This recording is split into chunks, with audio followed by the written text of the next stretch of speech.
I collapse into my favorite leather armchair, kicking off my work boots and flexing my toes. The restoration of the Buchanan house consumed every minute of my day. Rotted floorboards, crumbling plaster, and a 100-year-old staircase that fought me with every splinter. My muscles ache in that satisfying way that only comes from work well done. My phone buzzes on the coffee table. I ignored it at first, reaching instead for the glass of Cabernet I poured 10 minutes ago. The burgundy liquid catches the last golden rays of sunset through my Craftsman windows. The phone buzzes again, and again. I take a long sip and reach for it, thumbing through notifications. Another day, another dozen emails from contractors and clients. Then I see it. My thumb freezes mid-scroll. A photo of my sister Nyla draped in white satin, her face glowing beneath a delicate veil. The caption below reads, "Final fitting for the big day. Nyla and Travis, forever after." My breath catches. Wedding. What wedding? I swipe frantically through my feed. Photos flood my screen, my cousin Marissa showcasing bridesmaid dresses, my Aunt Rosa arranging flower samples, my mother's hands holding embossed invitation samples. An invitation I never received. I click on the latest image. Comments cascade beneath it. "Can't wait to celebrate with you next month. The venue looks stunning. So blessed to be part of your special day." 57 comments. Names of relatives, friends, distant cousins I haven't seen since high school graduation. Everyone's going. Everyone but me. My phone rings, startling me. My mother's name flashes on screen. Cynthia Alvarez. Perfect timing. I answer, pressing the phone to my ear. "Mom." "Deborah, honey." Her voice sounds measured, too careful. "I was just thinking about you. How's work?" My free hand curls into a fist. "Work is fine. I just saw Nyla's wedding dress on Instagram." The silence stretches for 3 heartbeats. "Oh." She clears her throat. "I was going to call you about that." My knuckles whiten around the phone. My own sister's wedding? Was my invitation lost? Deborah. Her tone shifts, that familiar note of disapproval slipping in. "Don't make this about you. You know how sensitive Nyla is." "Sensitive? What does that have to do with—" "You're always so busy with your career. Nyla felt you wouldn't make time anyway." The room suddenly feels colder. I stand, moving to the window, where the Denver skyline glitters in the distance. "So you all just decided not to invite me? To my sister's wedding?" "Travis thinks family is important," she says, as if that explains everything. "And I'm not family?" The words scrape my throat. "Of course you are. But you know how things have been. After you criticized her cafe, I co-signed her loan. $22,000 that I paid back after she abandoned the business. She had the children to think about." My mother's voice hardens. "Single motherhood isn't easy, Deborah." I press my forehead against the cool glass of the window. Old memories surface. Nyla at 10 breaking grandma's vase. Me taking the blame. Nyla at 17 sneaking out. Me covering for her. Me at 16 announcing my engineering scholarship. Mom's dismissive. "Of course you got it, you're the responsible one." The responsible one. Always. "I haven't been forgotten, Mom," I whisper. "I've been erased." "Now you're being dramatic." She sighs, the sound of a woman burdened by an unreasonable child. "We can talk about this later. I need to go help Nyla with the seating charts." The call ends. I stare at my phone, watching as new wedding posts appear. Nyla twirling in her dress. Travis and his groomsmen sampling cakes. My parents beaming beside the happy couple. A family portrait without me. My phone buzzes with texts from Jenna. "Did you see? Call me." Marcus from work. "Just saw your sister's wedding stuff, what the hell?" Mrs. Henderson next door. "Dear, are you aware of what's happening with your family?" Even the people on the periphery of my life noticed my exclusion. I sink back into my chair, the weight of 35 years pressing down on me. I've built my career restoring historical treasures, bringing beauty back to forgotten places. But I can't restore my place in this family. The realization washes over me like cold water. All these years I've been the fixer, the responsible one, the steady hand. I've co-signed loans, babysat on demand, listened to midnight breakdowns. I've shown up when no one else would, and this is my reward. Erasure. My phone buzzes again. I silence it without looking and set it face down on the table. From my window, I can see the mountains west of Denver, their peaks burnished copper in the fading light. Beyond them lies Boulder, where my parents still live in the Victorian house where we grew up. where Nyla returned with her 2 children after Eric left her, where they're planning a wedding without me. Something shifts inside my chest. Not the hot flush of anger or the sting of hurt, but something cooler, more deliberate. A quiet certainty. This time, I whisper to the empty room, I won't fix what they've broken. I pick up my phone and open Instagram again. With methodical precision, I unfollow my sister, then my mother, my father, my cousins. Each tap of my finger feels like setting down a burden I've carried too long. This is not an act of revenge, it's a decision, a boundary. The last golden light fades from my windows, plunging my living room into shadow. I don't move to turn on lamps. Instead, I sit in the gathering darkness, feeling lighter than I have in years. For the first time in my life, I'm not rushing to mend the family's broken pieces, and the silence that follows feels like freedom. My tires crunch over the gravel driveway of my parents' Victorian home in Boulder. The morning sun glints off the stained glass above the front door, casting fragments of ruby and amber across the porch. The house stands proud against the mountain backdrop, its gingerbread trim and sweeping eaves familiar as my own reflection. I grip the steering wheel until my knuckles blanch white.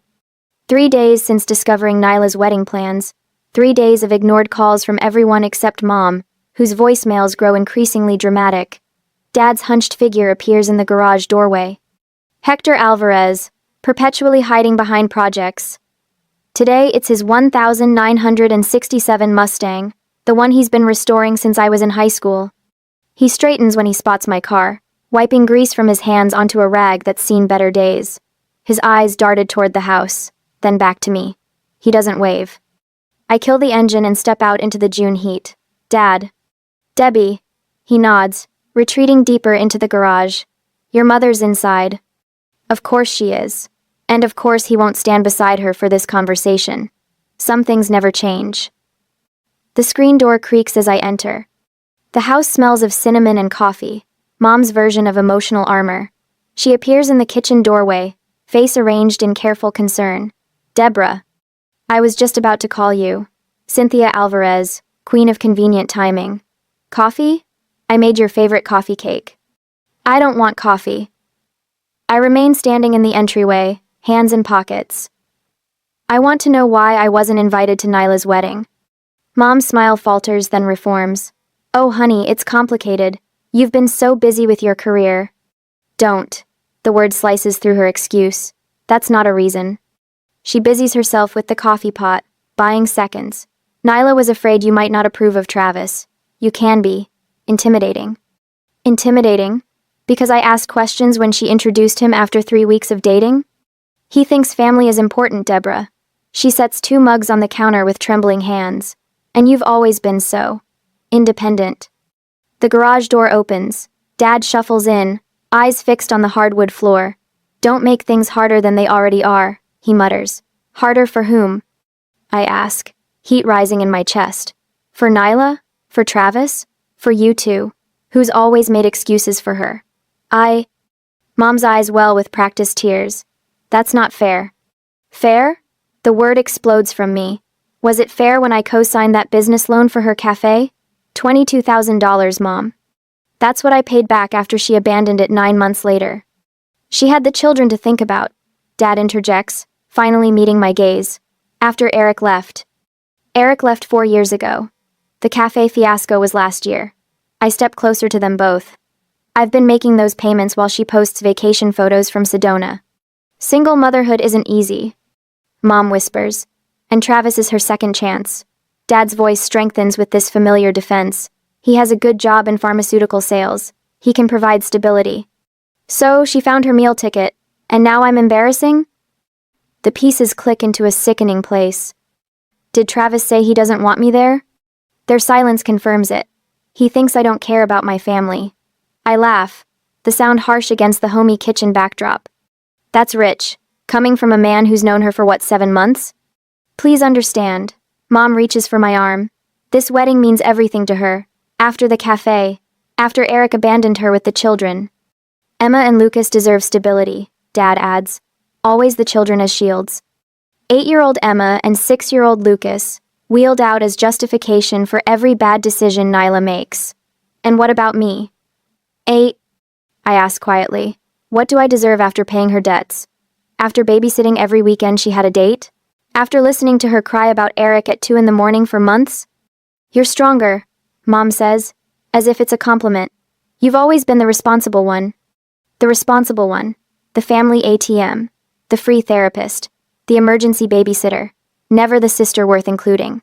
I turn toward the door, suddenly exhausted. The weight of their expectations, their manipulations, feels heavier than the timber beams I installed in the Buchanan house yesterday. Deborah, please. Mom follows me. We're family. Family. I pause at the door. Is that what we are? Dad steps forward. Where are you going? Away from here, I say simply. If Nyla wants a perfect wedding, she can have it without me. I leave them standing in the doorway, faces painted with confusion, as if they can't comprehend that this time I won't absorb the blow. 20 minutes later, I slide into a booth at Copper Kettle, the coffee shop where Jenna works. She spots me and brings over a latte without asking, sliding in opposite me. That bad, huh? Jenna's known me since college. She recognizes the aftermath of family confrontation on my face. Worse. I wrap my hands around the warm mug. Travis doesn't think I care about family. That's why I wasn't invited. Travis, she snorts. The guy who's known your sister for 5 minutes thinks he gets to decide who cares about family? Apparently. Jenna glances around, then pulls out her phone. Speaking of Travis. She slides it across the table. Kelly took these last night at Downtown Lounge. The photos show Travis, arm wrapped around a blonde woman who definitely isn't my sister. They're laughing, heads close together. In the last image, his lips press against her neck. My stomach tightens, not with surprise but with bitter confirmation. When was this taken? Last night, around 11. I push the phone back toward her. And what am I supposed to do with this information? Jenna blinks. Tell your sister? Tell your parents? Stop the wedding before she marries a cheater? The old me would have done exactly that. Would have rushed to protect Nyla from herself. Would have absorbed her rage when she inevitably shot the messenger. No. The word feels foreign but right. I'm not doing that. I'm not doing that. Deborah. This time, I'll let the truth expose itself. I sip my cooling latte. I'm not invited to the wedding, remember? It's not my place to interfere. Jenna studies me across the table. This isn't you. Maybe it should be. The realization settles in my chest, not with guilt but with certainty. I've spent my life fixing Nyla's messes. Look where that's gotten me. Excluded from her wedding. Jenna concedes. Exactly. I straighten my shoulders. So let Travis be Travis. Let Nyla make her choices. I'm done being the family safety net. And if she marries him? Then she marries him. The words should hurt more than they do. I can't rescue someone who doesn't want to be saved. For the first time in my life, I don't rush to prevent a disaster heading toward my family. The discomfort of inaction sits heavy in my stomach, but beneath it runs a current of something unfamiliar. Relief. I pour myself a glass of Cabernet and settle into my window seat, the Denver skyline glittering against the night. My phone sits face down on the coffee table, deliberately silent. 3 weeks have passed since I discovered my exclusion from Nyla's wedding, and today is the big day at the Ridgewood estate. The Ridgewood. Even the name drips with old money and exclusivity. According to Jenna's intel, Mom spent weeks arranging white roses and gold accents throughout the historic mansion. 150 guests. Local press covering the union of Travis Reed, prominent engineer, and my sister, the perpetual damsel. I take a slow sip, savoring the wine's complexity. For the 10th time today, I resist the urge to check social media. What good would it do? Instead, I reach for my dog-eared copy of Restoration Ethics in Historical Architecture. Work always centers me. But my phone buzzes, rattling against the wood.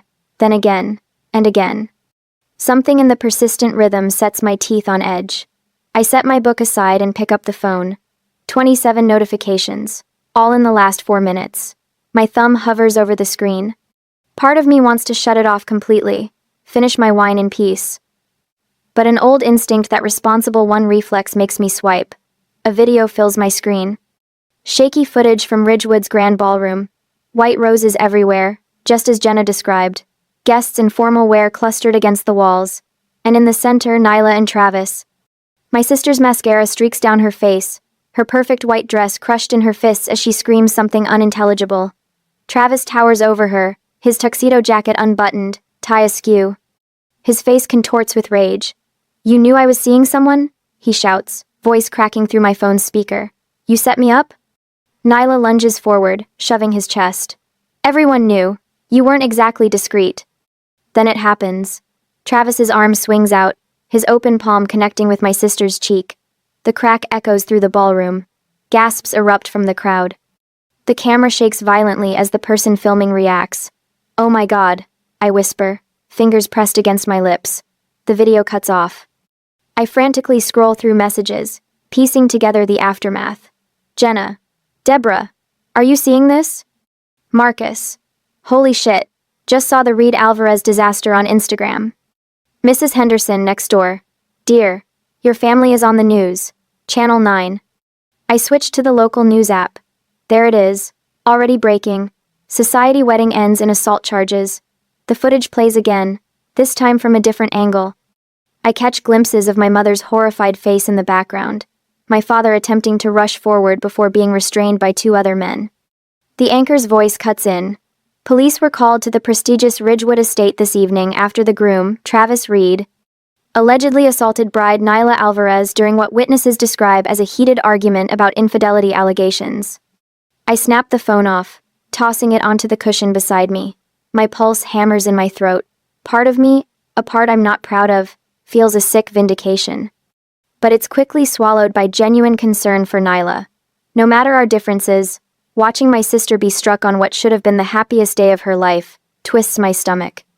I drain my wine glass, refill it, and wait for what I know will come next. The phone rings at 11:47 p.m. My mother's name flashes on the screen. I let it ring 4 times, composing myself, before answering. Mom. Sobbing erupts from the other end. Deborah. Her voice catches, thin and reedy. Your sister's hurt. Please come. I close my eyes, the words I've said 1,000 times in my life poised on my tongue. I'll be right there. I'll fix it. I'll help. But something stops me.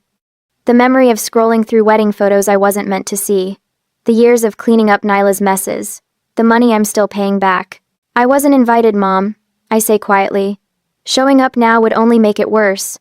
Silence stretches between us, so profound I can hear her breathing hitch. But she needs you, Cynthia finally whispers. She always needed you. No, I corrected her gently. She needed Travis. She needed security and status and a fairy tale wedding. What she needed from me was my absence. That's not fair, Deborah. I know. I swirl the wine in my glass, watching it catch the city lights. Neither was excluding me. More silence. I can almost see her face, the calculation behind her eyes, searching for the leverage that always worked before. The guilt, the family responsibility. The Deborah will fix it certainty. I'm sorry about what happened, I add, my voice softer. Truly, no one deserves that, but I'm not the solution this time. The line goes dead without another word. I stare at the phone, feeling something fundamental shift inside me. For the first time in my life, I've refused to rush into a family crisis. The absence of panic surprises me. I sleep better that night than I have in years. The next evening, Jenna arrives with takeout from that Thai place on 17th Street. We eat at my kitchen island, the news muted on the television across the room, occasionally flashing footage from the wedding disaster. You holding up okay? Jenna asks, twirling noodles around her fork. It's wild stuff. Surprisingly well, I admit, though the neighbors keep giving me these sympathetic looks when I get the mail. Mrs. Henderson asked me if you needed anything when I was parking. I laugh. Of course she did. She brought me banana bread this morning. The universal language of crisis comfort. Jenna grins, then grows serious. Your mom call yet? Last night, I didn't go. Jenna's eyebrows shoot up. Seriously? That's new. Long overdue, I correct her. After dinner, Marcus texts to check in. Another unusual development in my normally quiet life. My colleague has become a surprising source of perspective. He understands being the family black sheep. Saw more footage on the news. You okay? He writes. Better than expected. I reply. Good. Some families only value you when they need something fixed. Trust me, I know. His words settle into me like the truth. I'm still thinking about them when a knock sounds at my front door just after 9. Through the peephole, I see my father, soaked from the sudden downpour, standing on my porch without an umbrella. Water streams from his silver hair down his weathered face. He looks 10 years older than when I saw him last. "Deborah," he calls, voice barely audible through the door. "Please, I need to talk to you." I lean my forehead against the cool wood, feeling the vibration of his knocking against my skin. "It's about the house," he adds, desperation cracking in his voice. "The bank is threatening foreclosure." My hand freezes on the doorknob. Foreclosure? My parents have owned that Victorian home for 35 years. Part of me wants to pretend I'm not home. To let him stand in the rain and feel what abandonment tastes like. But his slumped shoulders and rain-soaked appearance pull at something deep and ingrained. With a sigh, I turn the lock and open the door. "You have 10 minutes, I tell him, stepping aside. "And this better not be about Nyla." He steps in, rainwater pooling at his feet, and shakes his head. "It's worse than that," he says, pulling a thick manila envelope from inside his jacket. "Much worse." As I close the door behind him, a chill runs through me that has nothing to do with the rain. While he dries off, I fill the electric kettle. Some conversations require hot beverages. My hands tremble slightly as I pull 2 mugs from the cabinet, anticipating whatever new family crisis he's brought to my doorstep. When he emerges, he looks smaller somehow, diminished. He clutches a manila envelope, wrinkled and damp at the edges. "We've been using your money for something else," he says without preamble. The kettle whistles. I pour hot water over tea bags, buying myself time to process his words. "What money?" "The monthly checks. For the house. 4 years ago, my parents claimed they were struggling with their mortgage. I'd been sending $1,100 every month since then. For the mortgage," I say slowly. "That's what you told me." "Not exactly." He slides the envelope across my dining table. "It was for a loan. A home equity line of credit." I open the envelope, spreading the contents across the polished wood. Bank statements, loan documents, notices of pending foreclosure proceedings. My eyes catch the loan amount, $195,000. "You took out a HELOC?" He nods, eyes fixed on his hands. "For Nyla. After Eric left, the kids needed stability." I scan the paperwork, blood turning cold as I spot the co-signers, Cynthia Alvarez and Nyla Alvarez. "Dad, Nyla hasn't lived in that house for years. How could she co-sign?" "Your mother." He stops, swallows hard. "She told the bank Nyla was living with us." Understanding crashes down.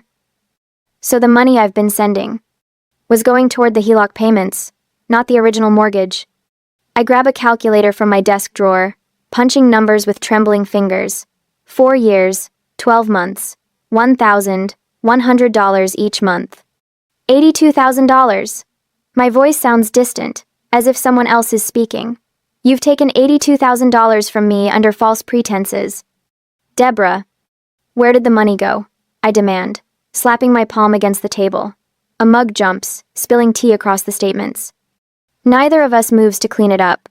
Nyla's debts, the legal fees after Eric left, the down payment on her house. Travis had requirements about where they would live.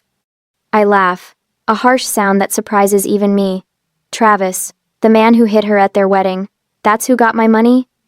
Dad doesn't answer, which is answer enough. I stand, moving to my office with mechanical precision, return with my phone and digital camera. Begin photographing every document. "What are you doing?" he asks. "Documenting fraud." The camera shutter clicks with satisfying finality. Bank fraud, specifically, falsifying residents' information on a loan application. "You can't." I absolutely can. I continue photographing, hands steady now. And I will. "It would destroy your mother. Nyla's kids." "Don't." I hold up one hand. "Don't you dare put this on me. I'm not the one who lied. I'm not the one who stole." His face crumples. "We never meant." "Yes, you did." I set the camera down, meeting his eyes directly. "You meant every bit of it. You just never expected to get caught." My phone buzzes. A text from Marcus, my colleague. "Bank contact info coming your way. My cousin's in mortgage fraud investigations." "How much is left on the HELOC?" I ask. "About 70,000. Dad rubs his face. "The foreclosure notice came yesterday. They're calling the entire balance due." I resume photographing, capturing every signature, every false statement. Dad watches in silence, the magnitude of what they've done finally sinking in. Why now? I ask finally. Why tell me after all this time? Your mother thought we could refinance, but no bank will touch us after the wedding fiasco hit the news. He hesitates. And I couldn't live with it anymore. Not after you were excluded from the wedding. Not after everything. My phone rings. I answer without checking the caller ID. Jenna's voice fills the line. Heads up. The next day, I stand in the center of my living room, surveying my preparations with the meticulous eye I normally reserve for historic building inspections.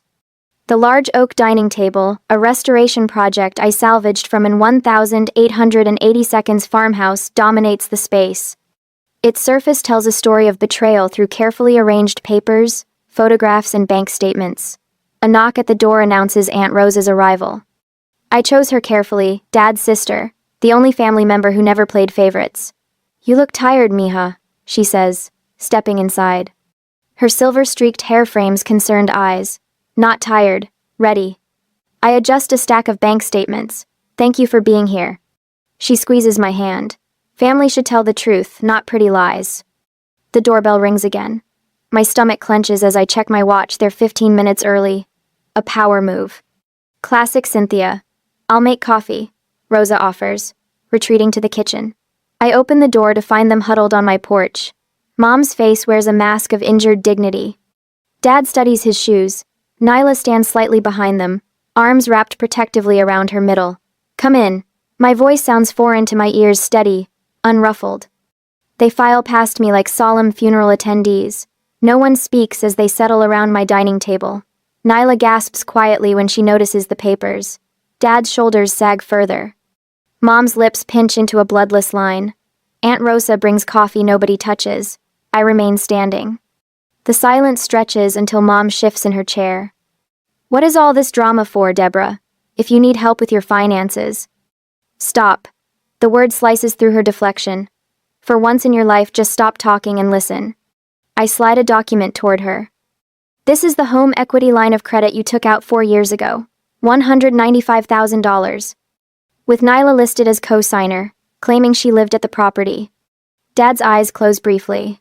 This, I continue, pushing forward another document, is the rental agreement I signed when I moved out 12 years ago. The one that specifically forbids you from using my financial information or claiming I live there. I tap a stack of bank statements, and these show the money transfers. $1,100 monthly from my account to yours, totaling $82,000 over 4 years. Nyla's face drains of color. Mom? What is she talking about? Our mother told me the house needed repairs, I explained, never taking my eyes off Cynthia. A new roof. Foundation work. That she and Dad were struggling to keep up with expenses in retirement.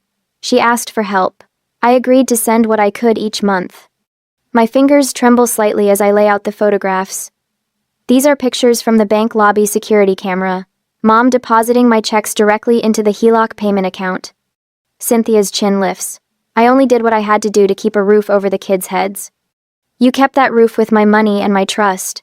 The fury pulses behind my eyes, yet my voice remains level. The same money I earned working 60-hour weeks while repaying Nyla's failed cafe loan. Nyla's mouth drops open. Cafe loan? But you said that was a refinance. Your sister co-signed for your business, Aunt Rosa interjects quietly. When it failed, she paid back every penny. Dad finally speaks, voice rough with shame. Debbie, we never meant for it to go this far. Don't. I raise my hand. Intentions don't erase fraud. Fraud? Cynthia sputters. We're family. Family doesn't steal from each other, I counter. The family doesn't forge signatures on loan documents. Nyla stares at the papers, hands shaking. I didn't know, Deborah. Mom just said it was a refinance, that you approved everything. I believe her. Nyla was always the golden child, but never the mastermind. Cynthia sniffs. Well, what do you want? To send your parents to jail? To make your sister homeless with 2 children? Dad's head snaps up. That's enough, Sin. The sharpness in his tone startles us all. In 40 years of marriage, I've never heard him speak to her that way. Debbie has every right to be furious. His weathered hands spread flat on the table. If you want the house, We'll sign it over. The side lot can be sold to repay what we took. Cynthia falls silent, hands twisting in her lap. I look at my father, really look at him. The proud carpenter who taught me to restore instead of replace, to find value in damaged things. His eyes hold a mixture of shame and relief, the weight of secrets finally lifting. I don't want your house, I say. I just want this to end. Aunt Rosa takes a notebook from her purse. I've spoken with a friend at First American Title. We can do a quitclaim deed for the side lot today, transfer it directly to Deborah. We could sell it, Dad says. The Miller boy next door has been asking about it for years. I want to expand his garden. 2. Fine. My mother's voice is clipped. I don't need an apology, I tell them, surprised to discover it's true. I just need peace. The room falls quiet again, but the quality of silence has changed. No longer tense with unspoken accusations, but heavy with truth finally acknowledged. 2 weeks later, we met at a title company downtown. The attorney explains the documents with professional detachment. Dad signs first, then Mom. The pen hovers in her hand for a moment before she scrawls her name. I don't make speeches about forgiveness. I don't hurl accusations. I simply sign where indicated and accept copies of the paperwork. As we stand to leave, Dad touches my arm. I'm sorry, Debbie, his voice catches, for everything. I nod once, unable to find words that won't crack open my carefully maintained composure. Outside on the sidewalk, Nyla approaches hesitantly. I'll pay you back, she promises. Every cent. Take care of your kids, I tell her. Stand on your own feet. She nods, tears spilling. I will. I drive home alone, windows down, autumn air whipping through the car. My phone rings, Jenna checking in. It's done, I tell her. How do you feel? I consider the question. The anger still burns, but differently now. Not the hot flash of betrayal, but something controlled, useful. The kind of fire that forges rather than destroys. Like I've finally stopped carrying other people's weight. 3 days later, a certified check arrives from the sale of the side lot. I study the numbers, calculating what it will and won't cover what I've lost. Not everything, not nearly enough. But as I fold the check into my wallet, I realize I've gained something worth more. The power of truth, the strength of boundaries. The freedom of no longer being responsible for everyone else's happiness. For the first time in 35 years, the only life I have to fix is my own. Morning light spills across my kitchen counter in the gun barrel home I've restored over the past year. The 3-bedroom ranch house sits on a corner lot with a view of the flatirons that still takes my breath away. I trace my finger along the freshly sanded oak countertop, remembering the splinters that once made it dangerous to touch. My phone vibrates against the granite island. I glance down, expecting another message from Balance Forward about tomorrow's financial abuse workshop. Instead, Nyla's name appears on my screen. Thank you for letting me make things right. The kids miss you. 1. I set down my coffee mug, feeling neither the sharp sting of anger nor the heavy weight of obligation that once accompanied her name, just calm awareness.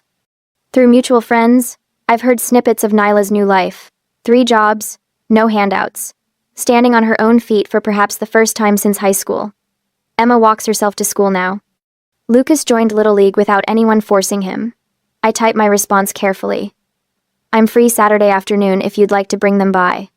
Her reply comes instantly. Just me first. We need to talk. I added a condition without apology. 2 o'clock, I have plans at 4. The boundaries feel natural now, not selfish. Saturday arrives with a gentle rain that patters against the living room windows. When Nyla's compact sedan pulls into the driveway, I notice the missing hubcap, the small dent in the passenger door. No more luxury cars purchased with other people's credit. She stands on my porch, clutching a small wooden box, her knuckles white. Rain droplets cling to her hair, which hangs straight and uncolored for the first time since she was 12. You look different, I say, stepping aside to let her in. 3 jobs will do that. She attempts a smile, but her voice lacks the practiced charm she once wielded like a weapon. No time for highlights when you're cleaning office buildings at night. I lead her to the kitchen, where 2 mugs of tea steam on the island. No wine. No illusions of false intimacy. This is for you. She places the wooden box between us. Dad found it when they were clearing out the Victorian. I lift the hinged lid. Inside rests our grandfather's pocket watch, its gold case tarnished with age. The one meaningful heirloom neither of us received when he died. The one thing I'd wanted. How did you know? I ask, lifting it carefully. You mentioned it once, when we were teenagers. She watches as I wind it gently. The mechanism clicks, then begins to tick with surprising strength for something so long forgotten. Maybe time doesn't erase mistakes. I say, but it teaches you when to stop repeating them. We sit in silence as rain taps against the windows. Not uncomfortable, not forced, just two adults acknowledging truths too long buried. What did you do with the money? She finally asks. From the land sale? I meet her gaze directly. I didn't keep it. Mom said. I opened accounts for Emma and Lucas, college funds. Her eyes widened. After everything we did? After... I'm done rescuing adults, I say, feeling the rightness of these words. But kids, they still deserve a chance. When she leaves an hour later, we don't hug. We don't make promises about holiday gatherings or shared vacations. But something has shifted, like a bone finally set properly after years of painful misalignment. That evening, I sat alone on my porch swing, watching sunset paint the mountains gold. What would you do in this situation? Let us know in the comments. If this story had you on the edge of your seat, smash that like button and subscribe for more jaw-dropping family drama, shocking betrayals, and the revenge stories you won't believe.